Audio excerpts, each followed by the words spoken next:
नमस्कार, आप देख रहे हैं देवभूमि लाइव। मैं हूं सुबोध और मेरे साथ हैं दीप प्रकाश पंत। केदारनाथ में जो उपचुनाव होने जा रहे हैं उनको लेकर हम बात करेंगे। प्रचार थम चुका है और वोटिंग में कुछ ही समय बचा हुआ है। तो दीप भाई, आपको क्या लगता है कि जो ये पूरा प्रचार तंत्र लगा हुआ था और भाजपा, कांग्रेस और यूकेडी सहित एक निर्दलीय प्रत्याशी भी यहाँ पर इस बार चुनाव में प्रतिभाग कर रहे हैं, तो आपको किसका पलड़ा भारी लग रहा है और क्या चुनावी माहौल आपको देखने को मिला केदारनाथ विधानसभा के अंदर? देखिए, सबसे पहले तो कल शाम 5 बजे प्रचार थम चुका है और अब चंद घंटे बाकी हैं मतदान होने के।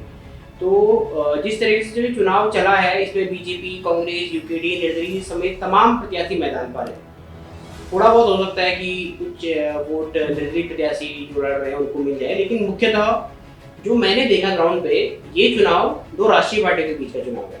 एक तरफ है भाजपा तो दूसरी तरफ है कांग्रेस। तो सीधा सीधा ये चुनाव भाजपा बनाम कांग्रेस हो गया है और दोनों दलों ने इसको अपनी प्रतिष्ठा से जोड़कर रखा है।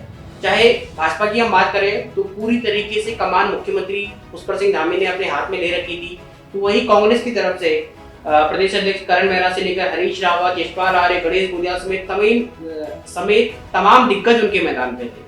तो ये जो चुनाव है डायरेक्ट बीजेपी और कांग्रेस के बीच का है और इसमें अभी ऐसी स्थिति आई नहीं है कि कौन आगे है कौन पीछे है। दोनों के बीच एक कांटे की टक्कर दिखाई दे रही है। तो ये कहना अभी बहुत मुश्किल होगा कि बीजेपी आगे है या कांग्रेस आगे है। दोनों दलों में कांटे की टक्कर है और अब जो मात्र चंद घंटे बाकी हैं, ये दोनों दल इसमें जो उनकी तरफ से होता है, चाहे वो डोर टू डोर हो या जो हर प्रकार से मतदाता को लुभाने की बात हो, दोनों दल इसमें अपनी तरीके से प्रयास कर रहे हैं। और जो इस समय जो अंतिम समय में चाहे बूथ मैनेजमेंट हो और जो वोटर को बूथ तक लाना हो, जो इसमें कामयाब हो जाएगा 23 तारीख को, वही जश्न मनाएगा। जैसे आपने बताया कि ये चुनाव जो हो रहा है दो राष्ट्रीय पार्टियों के बीच में ही केंद्रित हो चुका है और पूर्व मुख्यमंत्री त्रिवेंद्र सिंह रावत जी ने भी ये बात एक मंच से दोहराई थी। तो इस बात को लेकर जो राष्ट्रीय पार्टियां हैं, तो कुल मिलाकर हम जो देख रहे हैं माहौल जो बन के निकल के आ रहा है, उसे हम ये देख कर ये मान सकते हैं कि जो ये चुनाव हो रहा है कुछ राष्ट्रीय मुद्दों को लेकर हो रहा है या फिर कुछ क्षेत्रीय मुद्दों को लेकर हो रहा है या कुछ विशेष मुद्दे हैं। आखिर इस चुनाव के मुद्दे हैं क्या? देखिए, अगर मुद्दों की बात करें तो सबसे बड़ा जो मुद्दा है इस समय वो है इस वर्ष की यात्रा को लेकर। जो मैंने स्थानीय लोगों से वहाँ पे बात करी तो अधिकतर लोगों का यही कहना था कि क्योंकि केदारनाथ में जो लोग रहते हैं या जो वहाँ के स्थानीय लोग हैं, उनकी जो आर्थिकी है वो यात्रा पर निर्भर करती है। तो इस वर्ष जैसे पिछले वर्ष यात्रा हुई थी, तो इस वर्ष यात्रा उस तरीके से नहीं हो पाई, तो उनको काफी नुकसान उठाना पड़ा। तो अगर हम मुद्दों की बात करें, एक तरफ जो भाजपा है, भाजपा अभी भी अगर हम मुख्यमंत्री के स्पीचेस की हम बात करें तो मुख्यमंत्री ने अपने भाषणों में हर भाषण में प्रधानमंत्री मोदी का जिक्र जरूर किया है। उन्होंने प्रधानमंत्री मोदी को सीधे केदारनाथ धाम से जोड़ा है। कल ही गुप्तकाशी में उनकी स्पीच की हम बात करें तो उन्होंने जनता से कहा कि केदारवासियों के दिलों में एक तरफ बाबा केदार बसते हैं तो दूसरी तरफ प्रधानमंत्री मोदी बसते हैं। तो भाजपा की तरफ से इसे थोड़ा राष्ट्रीय बनाने की या राष्ट्रीय मुद्दों पर ले जाने की कोशिश हुई है, लेकिन कांग्रेस ने इसको पूरा स्थानीय मुद्दों पर लड़ा है।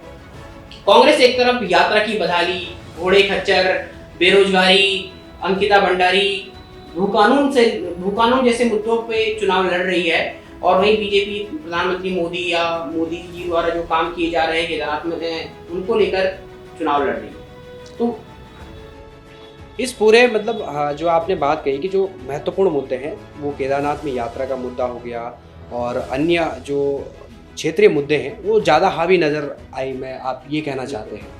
तो अब जैसे आपने कहा कि क्षेत्रीय मुद्दा नज़र आए, इस बीच में कांग्रेस की तरफ से भी ये देखने को मिल रहा था कि कांग्रेस ने अपनी जो पुराने नेता थे या फिर जो एक छवि रखने वाले नेता थे उन सबको मैदान में उतारा हुआ है।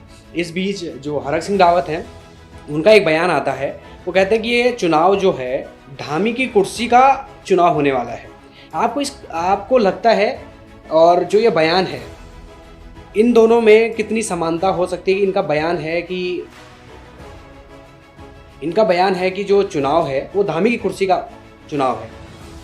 देखिए, अगर हम हरक सिंह रावत जी ने जरूर ये बयान दिया था और अगर हम बात करें कुछ समय पहले चुनाव के दौरान ही हरीश रावत ने भी अपनी फेसबुक में एक पोस्ट में लिखा था कि भाजपा के अंदर एक लॉबी है जो मुख्यमंत्री को हटाने का काम कर रही है। तो कहीं ना कहीं कांग्रेस, हरक सिंह रावत ने बयान दिया हो या हरीश रावत ने इसको अपने सोशल मीडिया अकाउंट में शेयर किया हो, तो कांग्रेस कहीं ना कहीं एक नैरेटिव बनाने की कोशिश कर रही थी कि ये चुनाव जो है केदारनाथ की जनता बनाम पुष्कर सिंह धामी है।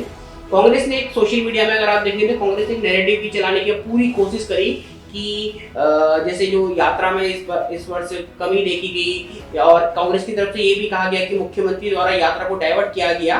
तो कांग्रेस ने पूरी एक नैरेटिव बनाने की कोशिश की गई, और इसी आधार पर हो सकता है, मुझे ये लगता है कि ये कांग्रेस के ही रणनीति का हिस्सा रहा हो कि हरीश रावत ने अपने सोशल मीडिया में लिखा, चाहे हरक सिंह रावत ने बयान दिया हो कि ये चुनाव सीधे सीधे मुख्यमंत्री की कुर्सी से जुड़ा हुआ है। और थोड़ा अगर हम चुनाव से हटके बात करें तो उत्तराखंड में तो वैसे हमेशा यही देखा जाता है कि अगर कोई मुख्यमंत्री बन रहा है तो पहले दिन से ही हर रोज सुबह खबर आती है कि हो सकता है मुख्यमंत्री बदल जाए, मुख्यमंत्री बदल जाए। तो ये इस तरीके से गुफा भी हो सकता है या कांग्रेस की रणनीति का हिस्सा भी हो सकता है। तो इस रणनीति का असर जमीन पर भी हम लोगों ने अगर हम कहें तो क्या वो देखने को मिला? मतलब कांग्रेस ने जो नैरेटिव बनाने की कोशिश करी, चाहे वो यात्रा को लेकर हो, चाहे वो चुनाव को केदारनाथ बनाम पुष्कर सिंह धामी कहा गया हो, शुरू से ही जिस दिन नॉमिनेशन भरा कांग्रेस के प्रत्याशी ने, वहां सभी बड़े नेताओं ने ये बात कही, मनोज रावत ने भी खुद ये बात कही। हाँ, खुद कांग्रेस के प्रत्याशी ने ये बात की। कांग्रेस के प्रत्याशी ने तो जो वोट अपील करी है उसमें भी यही कहा है कि ये चुनाव पुष्कर सिंह धामी बनाम केदारनाथ के स्वाभिमान को लेकर है। कांग्रेस का जो मुद्दा था, चाहे वो दिल्ली की बुराड़ी में जो केदारनाथ धाम की स्थापना में मुख्यमंत्री का शामिल होना रहा हो, कांग्रेस ने इसको सीधे केदारनाथ के स्वाभिमान बनाम पुष्कर सिंह धामी से इस चुनाव को बना के रखा है। पूरे नैरेटिव, कांग्रेस ने पूरा चुनाव ही इस नैरेटिव के आधार पर लड़ा है। और कहीं ना कहीं मुझे लगता है, मतलब मैं कहूँगा 100% तो नहीं, बट कांग्रेस कहीं ना कहीं थोड़ा इस नैरेटिव को बनाने में कामयाब भी रही है केदार घाटी की जनता के बीच। क्योंकि यात्रा में जो बदहाली देखी गई, उसके बाद आपदा आई, और फिर जो बुराड़ी में मंदिर स्थापित का काम हुआ, तो ये चुनाव से कहीं ना कहीं, मतलब इन चीज़ों से ये चुनाव प्रभावित हो सकता है थोड़ा बहुत, जो मुझे लगता है। ये चुनाव जब शुरू हो रहा था तो भाजपा की तरफ से प्रत्याशी या ये कई उम्मीदवार जो थे वो एक लिस्ट काफ़ी लंबी थी, और जहाँ तक देखा जा रहा था कि ये जो पूरी लड़ाई है टिकट को लेकर, कांग्रेस में तो इतनी ज़्यादा दिखी नहीं। कुछ नाम आए, लेकिन लगभग तय माना जा रहा था कि मनोज रावत ही प्रत्याशी होंगे। लेकिन भाजपा में बहुत सारे नाम चल रहे थे। उन नामों में पूर्व विधायिका शैला रानी रावत की एकमात्र संतान हैं ऐश्वर्या जी, उनका भी नाम था। और इसके अलावा कांग्रेस से भाजपा में आए या फिर निर्दलीय प्रत्याशी के तौर पे जिनकी छवि लोग ये मानते हैं कि कुलदीप रावत हर बार एक महत्वपूर्ण फैक्टर रहे हैं, वो भी भाजपा से टिकट मांग रहे थे। मंच के जब ये पूरा टिकट फाइनल हुआ, उन्हें टिकट नहीं मिला, तो वो धामी जी के साथ मंच पर तो नज़र आए, लेकिन ज़मीन पर जब देखा जाता है, ज़मीन पर उनकी सक्रियता देखी गई तो उस प्रकार से नज़र नहीं आई। तो इसका क्या कारण हो सकता है? आप इसको किस तरीके से देखते हैं? देखिए, अगर हम बात करें ऐश्वर्या रावत की या कुलदीप रावत की, कुलदीप रावत तो मुख्यमंत्री जब जिस दिन आसन होटल नॉमिनेशन भर रही थी, उस दिन भी कुलदीप रावत मंच पे थे, लेकिन ऐश्वर्या रावत उस दिन मंच पे नहीं थी। और ऐश्वर्या रावत जब मुख्यमंत्री जी 12 तारीख के आसपास जब उन्होंने एक सम्मेलन वहाँ संबोधित किया था, तो ऐश्वर्या रावत उस दिन मंच पर दिखती, और उसके बाद मुख्यमंत्री के 1-2 कार्यक्रम में वो और दिखती, और इसके अलावा एक आध जगह जनसंपर्क करते जरूर दिखी। लेकिन उनके कई इंटरव्यू में, ऐश्वर्या रावत के कई इंटरव्यू सुन रहा था, तो उनका उन इंटरव्यू में ये कहना कि जो एक प्रत्याशी अपने लिए मेहनत करता है वो दूसरे के लिए करेगा या नहीं करेगा, या वो जनता को उस प्रत्याशी के लिए समझा पाएगा नहीं समझा पाएगा, कुछ इस तरह की जो उन्होंने बातें करी, वो कहीं ना कहीं हमें लगता है कि थोड़ा प्रभावित जरूर करेंगी। लेकिन जिस तरीके से कुलदीप रावत हो चाहे ऐश्वर्या रावत हो, जो टिकट मिलने से पहले मेहनत कर रहे थे, टिकट मिलने से पहले जनता के बीच जा रहे थे, व्यक्तिगत तौर पे अगर मैं देखूं तो इन दोनों का जो 28 तारीख से पहले जिस दिन टिकट मिला, उस दिन से पहले की जो मेहनत थी और उसके बाद की जो मेहनत थी, वो उसमें काफ़ी फर्क दिखा। भले ही मंच पे साथ रहे, भले ही बगावत नहीं करी उन्होंने, लेकिन उस तरीके से जो उनका वोट बैंक है, चाहे हम कुलदीप रावत की बात करें तो पिछले 2 चुनाव से लगातार वो सेकंड नंबर पर रह रहे हैं। अभी चुनाव 22 के चुनाव में 12-13 हज़ार वोट लेके आए थे। चाहे हम ऐश्वर्या रावत की बात करें, उनके साथ एक उनकी माता जी एक्सपायर हुई थी, तो उनके साथ एक सहानुभूति भी थी। तो मुझे नहीं लगता कि उन दोनों ने इस हिसाब से मेहनत करी। अच्छा, जैसे कि आपने देखा पूरे चुनाव के दौरान, और हम लोग भी इस चीज़ को नोट कर रहे थे कि ऐश्वर्या रावत मंच पर दिख रही थी, लेकिन उनके जो बयान आ रहे थे, उनके जो सोशल मीडिया पे वीडियो चल रहे थे, वहाँ एक कॉन्फ्लिक्ट नज़र आ रहा था। कहीं न कहीं वो नाराज़गी भाजपा के लिए मतलब पक्ष में जाएगी या विपक्ष में जाएगी, या कांग्रेस को फ़ायदा मिलेगा? आपको क्या लगता है? शैला रानी रावत की जो राजनीति हुई थी वो कांग्रेस से ही शुरू हुई थी। 2012 में जब वो विधायक बनी पहली बार, तब वो कांग्रेस से विधायक बनी, ठीक है। उनकी राजनीति में हरक सिंह रावत का सबसे महत्वपूर्ण योगदान माना जाता है। 2016 में जब बगावत करके वो बीजेपी में शामिल हुई, तो उस समय हरक सिंह रावत भी बीजेपी में शामिल हुए। तो जो उनका वोट बैंक माना जाता है कि अगर हम वरिष्ठ पत्रकारों के हिसाब से या राजनीतिज्ञों के हिसाब से बात करें, तो जो शैला रानी रावत के साथ 2016 में वोट बैंक गया था, वो कांग्रेस का ही वोट बैंक था। तो जैसे आपने कहा कि ऐश्वर्या रावत के जो कुछ वीडियो सोशल मीडिया पे चल रहे थे जिनमें कॉन्फ्लिक्ट दिख रहा था, तो मुझे लगता है कि जो अगर आप बात करेंगे नॉमिनेशन के दिन की, कांग्रेस के नॉमिनेशन के दिन की, तो हरीश रावत ने भी अपने संबोधन में ये बात स्पेसिफिक तौर पे कही थी कि ये एक तरीके से बदला लेने का समय है। मतलब उनके अंदर भी कहीं ना कहीं कुंठा है कि 2016 में उनकी सरकार को गिराने की कोशिश की गई। तो उन्होंने भी भरे जनसभा में ये कहा था कि जो उनके साथ वोटर गया है या जो उनके साथ लोग गए हैं, ये उनके लिए भी एक समय है कि भाजपा से बदला लिया जाए। उनके दिल में भी कहीं ना कहीं ये बात थी कि भाजपा जो हमेशा से दिवंगत नेता होते हैं, उनकी संतानों को टिकट देती है, सिर्फ केदारनाथ में ऐसा क्यों नहीं किया। तो उन्होंने कहा कि भाजपा ने शैला रानी रावत के साथ मतलब गलत व्यवहार किया है, उनकी पुत्री को टिकट ना देकर। तो कहीं ना कहीं जो आपने कहा कि ऐश्वर्या रावत के उसमें आपको कॉन्फ्लिक्ट दिख रहा था, वो मतलब हमें भी लगता है कि कहीं ना कहीं उस बात में सच्चाई है। जिस तरीके से वो बयान थी, नाराजगी की बात अगर नाराजगी की ही बात रही होगी कि वो 11 तारीख के बाद ही चुनावी प्रचार में दिखी, उससे पहले वो प्रचार में भी नहीं दिखी, नॉमिनेशन के दिन भी नहीं दिखी। तो हो सकता है तब तक उनको मान मनोबल की कोशिश की गई हो। अब क्या बात हुई है उनकी और मुख्यमंत्री या सरकार और संगठन के बीच, तो वो बखूबी जानती है। लेकिन कहीं ना कहीं इसका अगर हम फायदे की बात करें, तो इसका फायदा मुझे लगता है साफ तौर पर कांग्रेस को हुआ होगा, क्योंकि जो शैला रानी रावत का वोट बैंक था वो कांग्रेस का ही था। और अगर हम बात करें बीच चुनाव के बीच, हरीश रावत जिस दिन के टाइम पे शैला रानी रावत की बेटी से मिलने पहुंचे, उसी दिन शाम को आशा नौटियाल भी उनके साथ सहभोज करती दिखी, जिसमें रुद्रप्रयाग के विधायक भरत सिंह चौधरी मौजूद थे। लेकिन उससे पहले आशा नौटियाल और ऐश्वर्या रावत की कोई फोटो नहीं आई। तो सियासी गलियारों में ये भी चर्चा दिखी कि जब हरीश रावत पहुंचे तो भाजपा संगठन ने देहरादून से उनको आदेश दिया कि आप जाइए उनसे मिलिए, और उस तस्वीर को जो सोशल मीडिया पे डाली गई थी, तो वो एक तरीके से डैमेज कंट्रोल की कोशिश थी। अच्छा, ये तो चलो अब चुनाव के बाद ही पता चलेगा कि ऐश्वर्या रावत और कुलदीप रावत भाजपा के लिए मजबूत पक्ष होंगे या कमज़ोर पक्ष होंगे, लेकिन ज़मीन पर दोनों ही भाजपा और कांग्रेस के लिए आपको क्या लगता है कि ये सबसे महत्वपूर्ण पक्ष रहे और ये सबसे कमज़ोर पक्ष रहे? क्या चीज़ें वो थी? देखिए, भाजपा की अगर हम बात करें तो भाजपा का जो सबसे मजबूत पक्ष है एक तरीके से उनकी सरकार है, उनके पास पूरा संगठन है, उनके पास पूरा प्रशासन है। तो भाजपा ने पूरी मशीनरी का इस्तेमाल करके जिस तरीके से भाजपा चुनाव लड़ती है, भाजपा का चुनाव लड़ने का तरीका हमेशा ये रहता है कि भाजपा पूरी मजबूती से चुनाव लड़ती है। उनके पन्ना प्रमुख से लेकर हर एक कार्यकर्ता भाजपा उनको चुनाव में लगाती है। तो भाजपा का सबसे बड़ा मजबूत पक्ष ये है कि भाजपा संगठन है, भाजपा की सरकार है। लेकिन अगर हम कमजोर पक्ष की बात करें, तो जो भाजपा के खिलाफ इस चुनाव में मुझे लगता है कि जिन चीज़ों ने किया है, एक तरीके से वो मुद्दों की अगर हम बात करें तो इस वर्ष की जो केदारनाथ यात्रा थी, वो सबसे बड़ा एक भाजपा के खिलाफ मुद्दा है। और जो कांग्रेस ने नैरेटिव बनाने की कोशिश की कि यात्रा को डाइवर्ट किया गया है, वो एक मुद्दा है। और इसके अलावा थोड़े बहुत कमजोर पक्ष भाजपा की तरफ से मुझे लगता है कि ऐश्वर्या रावत और कुलदीप रावत भी रहे हैं। और कांग्रेस की अगर हम बात करें तो जो भाजपा का नेगेटिव पक्ष रहा, यात्रा वाला है, चाहे भू कानून वाला है, चाहे यात्रा डाइवर्ट करने की जो बात हमेशा कांग्रेस पार्टी करती आई है, तो कांग्रेस ने इन्हीं मुद्दों के आधार पर पूरे चुनाव लड़ा है। और कांग्रेस ने सबसे बड़ी बात है पिछले कई वर्षों में जो एकजुटता कांग्रेस की तरफ से केदारनाथ में दिखाई गई, हरीश रावत से लेकर यशपाल आर्य, प्रीतम सिंह, हरक सिंह रावत, करण मेहरा, गणेश गुरियाल तो पूरे चुनाव के दौरान केदारनाथ में ही थे नॉमिनेशन के बाद से।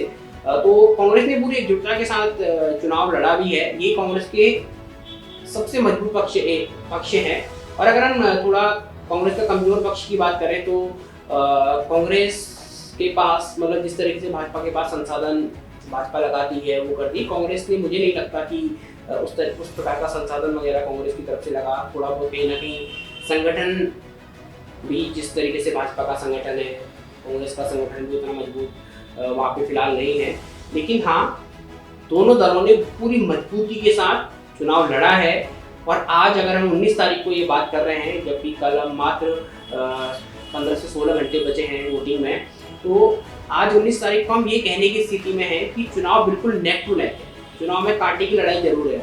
अब 23 तारीख को क्या रिजल्ट आते हैं, क्या नहीं आते हैं, ये मैंने आपके पहले सवाल के जवाब में यही बात बोली कि जो इस अंतिम समय में बूथ मैनेजमेंट सही से करेगा, जो वोटरों को बूथ तक लेके आएगा, जो इन चीज़ों में कामयाब होगा, वही पार्टी 23 तारीख को जश्न मनाएगी। तो ये एक बहुत महत्वपूर्ण बात है। अगले जो 12 से 16 घंटे हैं, ये बहुत महत्वपूर्ण है दोनों दलों के लिए, जो केदारनाथ में हार और जीत का फैक्टर बनने को तैयार है। आपने गणेश गोदियाल का जिक्र करा। लोकसभा चुनाव के बाद से ही एक अलग तरीका ट्रेंड उनके लिए बनता हुआ दिख रहा है, और एक अलग तरीके के सोशल मीडिया के अंदर अगर हम देखें तो उनके लिए बहुत ज़्यादा क्रेज़ लोगों में है। हाल ही में अपनी चुनावी सभा में मुख्यमंत्री धामी ने भी गणेश गोदियाल का नाम लिया है, उनके बारे में जिक्र करा है। तो कहीं ना कहीं गणेश गोदियाल के लिए पुष्कर सिंह धामी असहज हो जाते हैं।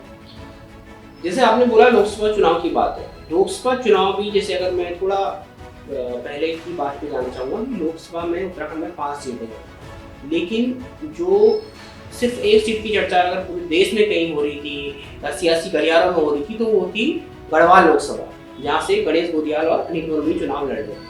भले उस सीट का रिजल्ट भाजपा के पक्ष में रहा हो, 1.5 लाख से अधिक वोटों से भाजपा वो सीट जीती हो, लेकिन गणेश गोदियाल की जो छवि में सुधार हुआ है उसके बाद से, जो जननेता की अगर हम बात करते हैं, जो जमीन से जुड़े नेता की अगर हम बात करते हैं, जो आजकल लोग उनके लिए सोशल मीडिया में लिख रहे हैं, चाहे क्या बोलते हैं, जनता कह रही है कि गणेश गोदियाल एक जमीनी नेता हैं जो ठीक मुद्दों की बात करते हैं, चाहे वो कानून की बात हो, चाहे अंकिता भंडारी को न्याय को लेकर बात हो। तो गणेश गोदियाल, चाहे अभी जब सरकार की तरफ से पूर्व विधायक और वर्तमान विधायक और वेतन बढ़ाने की बात हो, तो सबसे पहले गणेश गोदियाल ने उस बात का विरोध किया था।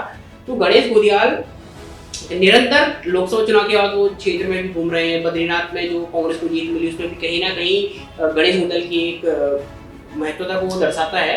तो गणेश गोदियाल एक जो न्यूट्रल आदमी भी है। अगर हमने कई लोगों से बात करी, जो बीजेपी के भी लोग हैं, उनका भी वो भी दबी जुबान में ये कहते हैं कि गणेश गोदियाल में दम तो जरूर है। मतलब उनकी बात मैं आपको यहाँ पे बता रहा हूँ।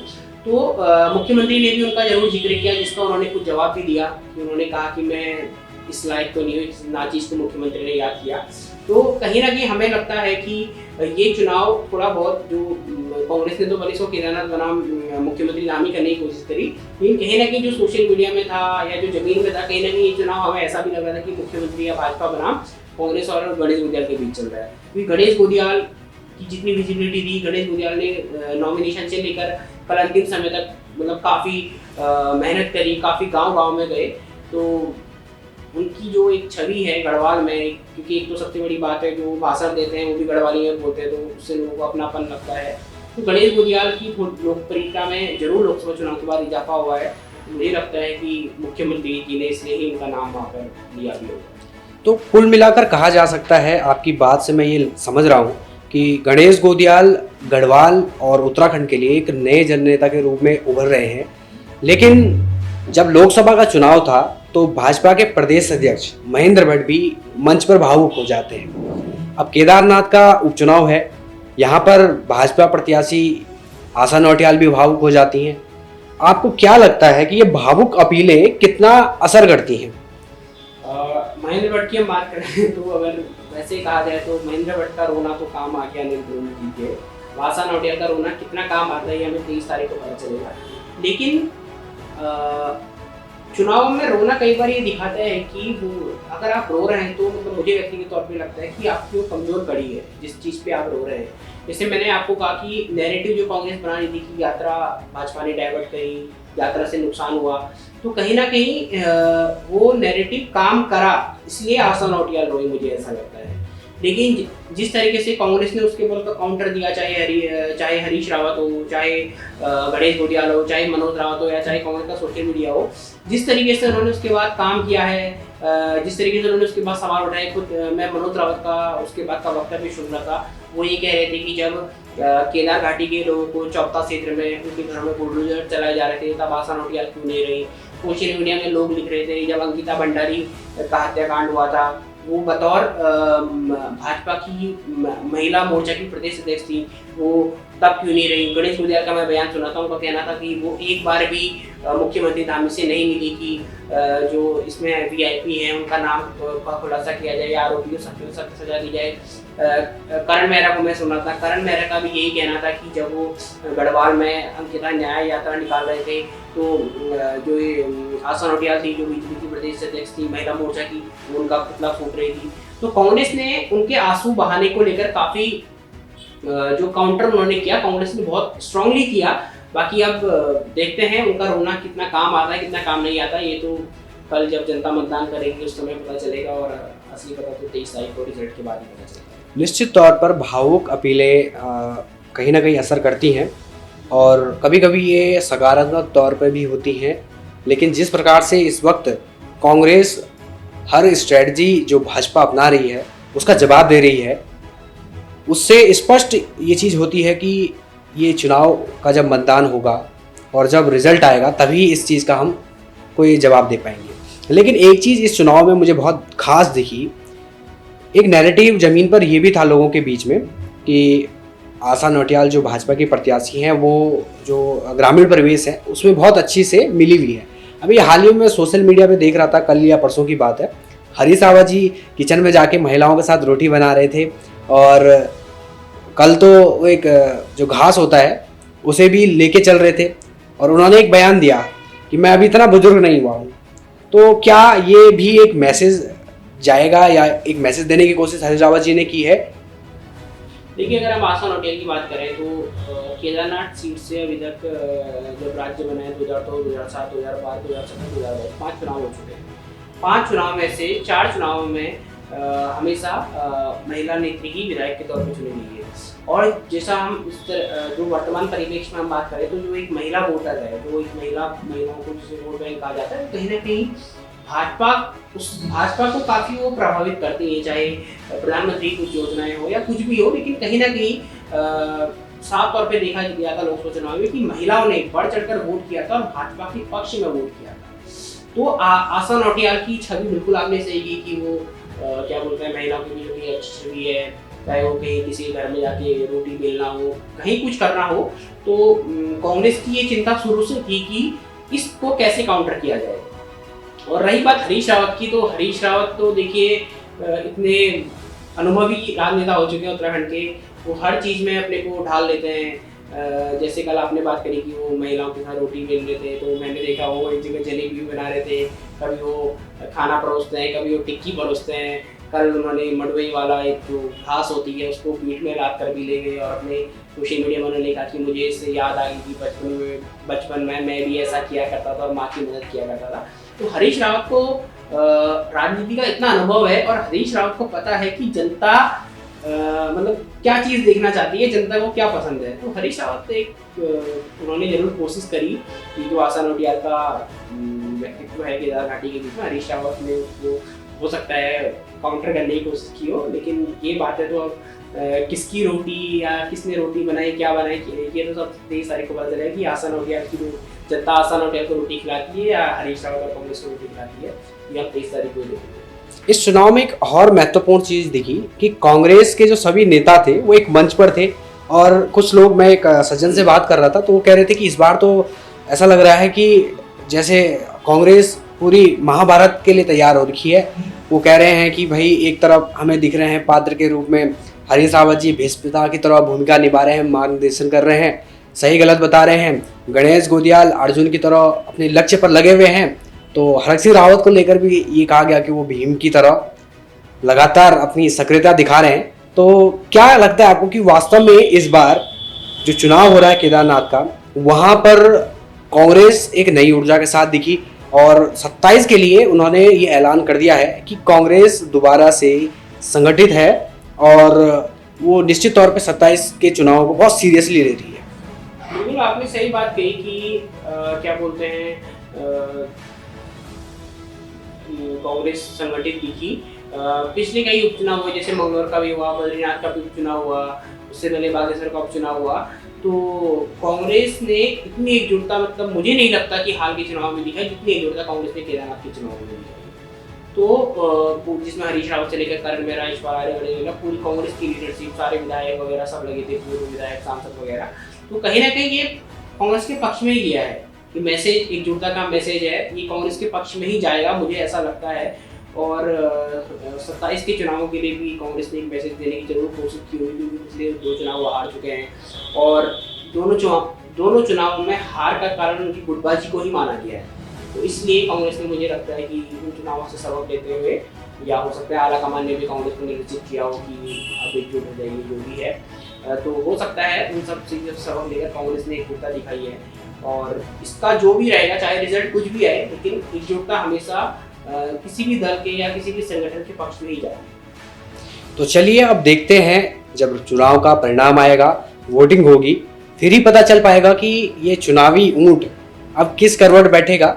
भाजपा अपनी जीत का जो मंत्र है उसे यहाँ भी कामयाबी से लागू करेगी, या फिर कांग्रेस इस बार इस मंत्र का तोड़ लेके आ जाएगी। तो आपको हमारा ये विश्लेषण कैसा लगा, हमें कमेंट बॉक्स में ज़रूर बताएं, और ऐसी ही वीडियोस के लिए हमारे चैनल को सब्सक्राइब करना न भूलें। धन्यवाद।